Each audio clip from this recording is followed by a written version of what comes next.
Bonjour à tous, Patrick et moi nous sommes heureux de vous présenter le cas clinique qui va servir de support à l'atelier pédagogique du vendredi 23 novembre lors d'Equi Junior 2018. Donc tout d'abord un petit rappel sur le déroulé d'Equi Junior. Donc le vendredi matin vous assisterez en amphithéâtre aux différents cas cliniques que vous aurez préparés à l'avance dans vos écoles véto et dans les centres de formation. Ces cas cliniques seront évalués par un jury de professionnels et donc il y aura un gagnant du meilleur cas clinique chez les vétos et du meilleur cas clinique chez les maréchaux. Le midi, il y a une pause déjeuner qui va se dérouler dans le manège Vala. Et puis ensuite l'après-midi, il va y avoir des ateliers pédagogiques, 8 ateliers pédagogiques. Vous serez donc tous mélangés, vétos, maréchaux, de différentes écoles, des différents endroits, pour constituer 8 groupes. Et vous effectuerez un jeu de piste pédagogique au sein de 8 ateliers. Le support de ce jeu de piste pédagogique, c'est donc le cas clinique que nous allons vous présenter ci-après.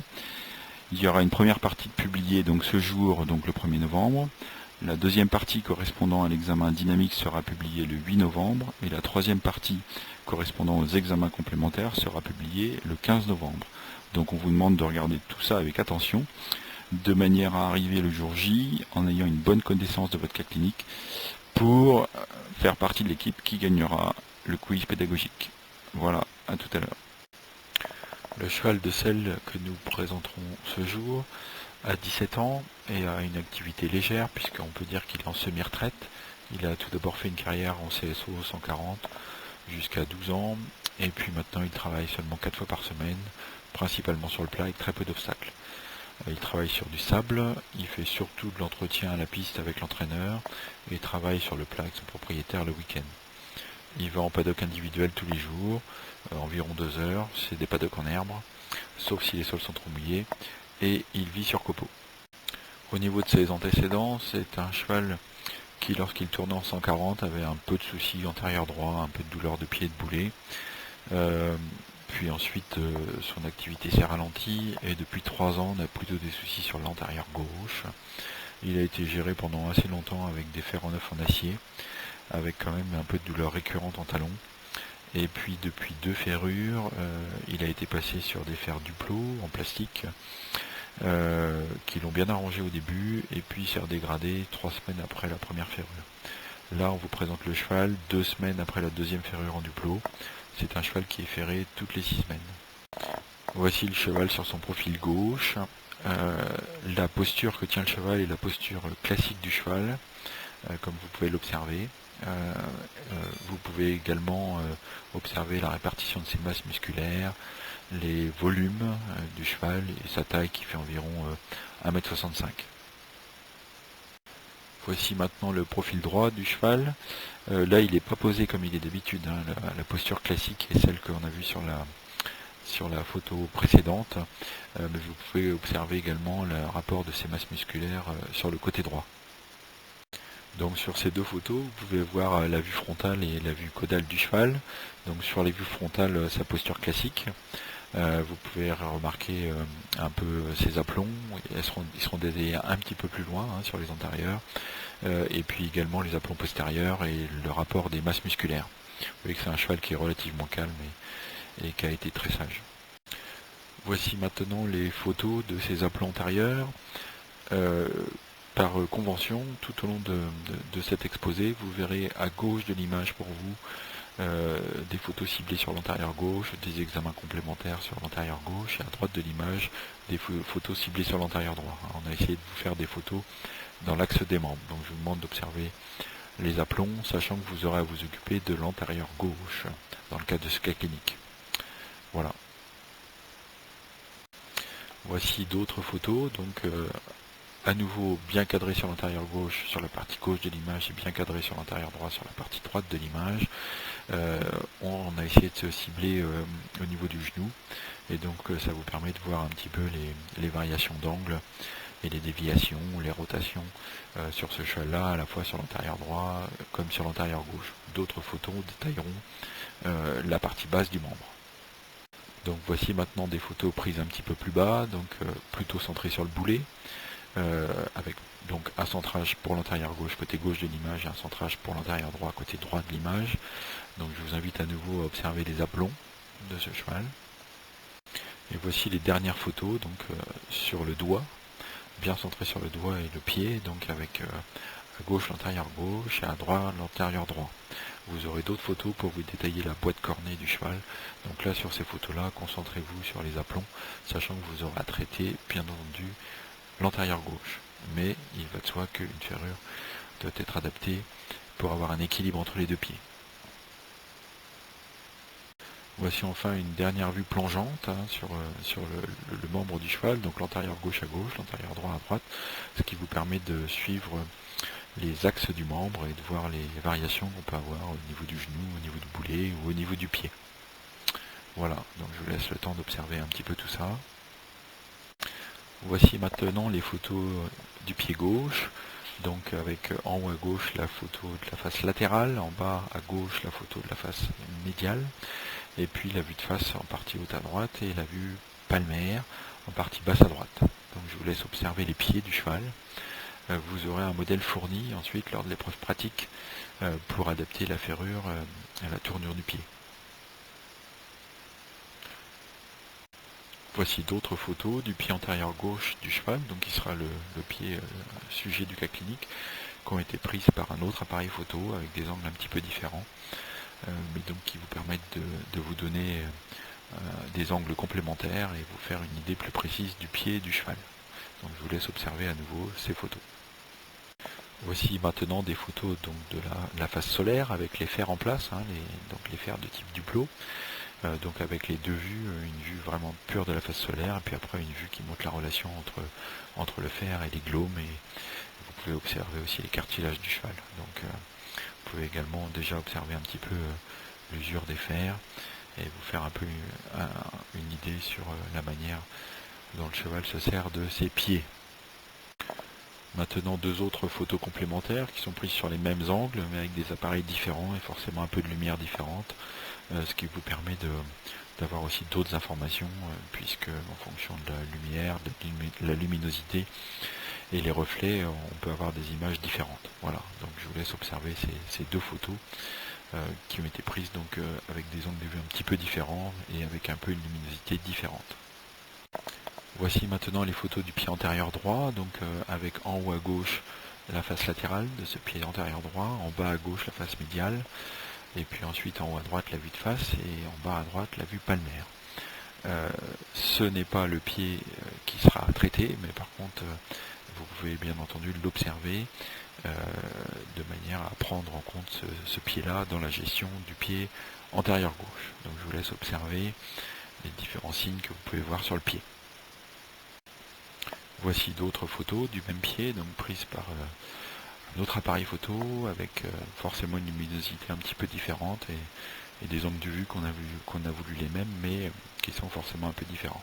Donc en fonction du traitement des images, cela peut vous donner des informations complémentaires sur ce pied antérieur droit, qui, je vous le rappelle, ne fait pas l'objet du traitement que vous aurez à faire au moment du cas pratique. Voici maintenant les photos de la face solaire et puis du rapport entre le fer et la face palmaire du pied, donc toujours le pied antérieur droit. Donc je vous laisse observer ce fer, les points d'usure qu'il peut avoir et puis les rapports anatomiques qu'il peut avoir avec le pied. Et voici deux vues complémentaires donc de la face solaire avec un appareil photo différent donc qui permet de mettre en évidence d'autres signes sur le fer grâce au traitement d'images différents et de la luminosité. Les angles de vue, on a essayé de faire les mêmes, mais ils sont forcément un petit peu différents. Mais ça, c'est aussi votre vue de votre vie de tous les jours et votre pratique. Donc voici maintenant deux photos avec à gauche de l'image de l'antérieur gauche, à droite de l'image de l'antérieur droit. Donc on a pris la mesure de la longueur de la pince sur l'antérieur gauche, que vous voyez ici, et on l'a reporté sur l'antérieur droit. Ensuite on a reporté cette mesure-là donc sur une règle, et on a pu mesurer une longueur de pince de 9,5 cm sur l'antérieur gauche et de 9 cm sur l'antérieur droit, comme il vous est indiqué sur le diaporama. Voici maintenant une vidéo qui vous montre l'examen clinique du cheval avec l'examen de la partie haute du corps. Donc vous allez tout d'abord voir la palpation au niveau de l'encolure. du cheval avec la recherche de contracture. Donc je vous demande d'observer les différences de comportement du cheval et les variations de masse musculaire et les points qui se contractent lorsqu'on manipule l'encolure à gauche et puis lorsqu'on la manipule à droite. Et puis ensuite vous allez observer la mobilité du dos du cheval qu'on peut juger tout à fait satisfaisante, puisque vous voyez que le cheval donne son dos de manière correcte, que ce soit côté droit ou côté gauche. Il y a une mobilité qui est bonne avec une masse musculaire qui est correcte. Ici deux photos où vous pouvez comparer la différence de réaction à la palpation du brachiocéphalique côté gauche et à la palpation du brachiocéphalique côté droit, avec les masses musculaires réagissent de manière très différente entre le côté gauche, là où on a une contracture, et le côté droit où l'encolure reste souple. Ici la partie de l'examen statique qui correspond à la palpation des membres. On fait la recherche de podigité, la recherche de distension articulaire, la recherche de déformation au niveau des tendons. Donc ce qui a été notable sur ce cheval-là, c'est sur l'antérieur gauche, on a un épaississement ancien et chronique du fléchisseur profond, en partie haute, juste sous le genou, quelque chose qui n'est pas très sensible, et qui est quelque chose d'ancien. Et puis au niveau du pied antérieur gauche, on a un bombement au niveau de la couronne. Voilà. Après sur le reste des membres, sur les postérieurs, on n'a pas de remarques particulières.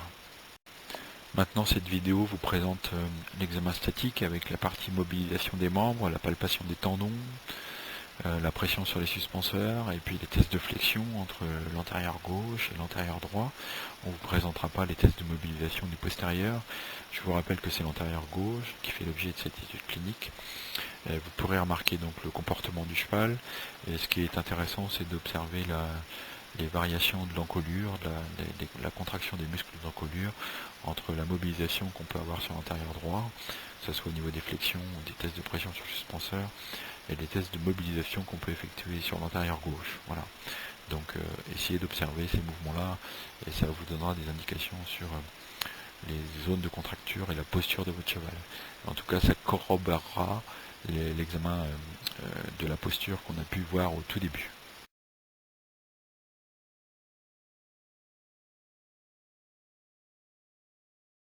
Voici deux photos qui montrent les différences de réaction de l'encolure du cheval entre la mobilisation de l'antérieur gauche, ici une flexion du boulet gauche, ou plutôt du doigt antérieur gauche, et la réaction du cheval avec la mobilisation et la flexion du doigt antérieur droit. Vous voyez les différences de comportement de l'encolure entre le côté droit qui reste bien souple et le côté gauche qui est contracté. Voici maintenant la présentation du test de la planche, avec tout d'abord l'extension antéro-postérieure, donc sur l'antérieur gauche, puis sur l'antérieur droit. Vous voyez que le cheval supporte pas très bien la planche côté gauche, et vous verrez que sur l'extension antéro-postérieure, elle est quand même mieux supportée sur le côté droit.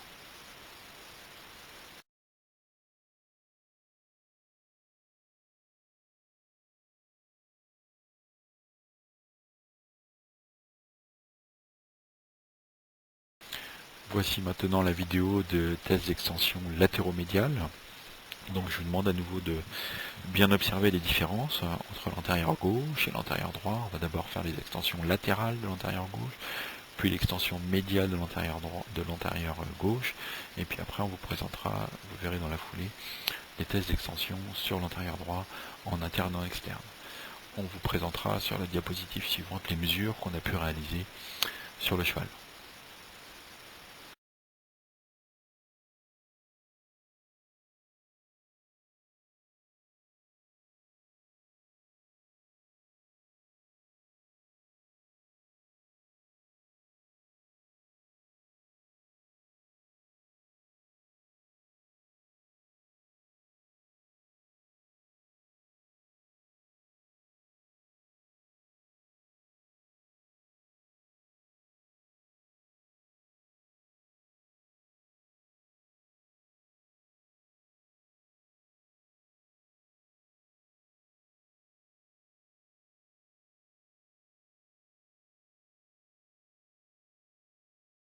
Ici deux photos qui n'ont pas d'intérêt particulier avec le texte d'extension latérale de l'antérieur droit et le texte d'extension antéro-postérieure de l'antérieur gauche. Voici la synthèse des tests de la planche.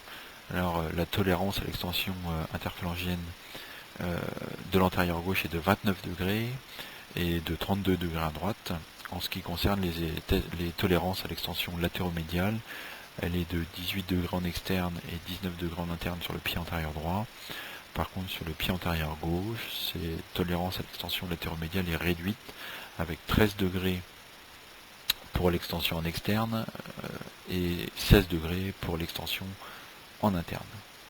Voici une petite vidéo où on vous présente le posé du pied antérieur gauche. Donc je vous demande d'observer la manière dont le cheval pose son pied antérieur gauche. Ce sont des gestes qu'on a répétés pas mal de fois et qui étaient répétables. Et voici la photo qui peut être intéressante sur le premier posé du pied antérieur gauche.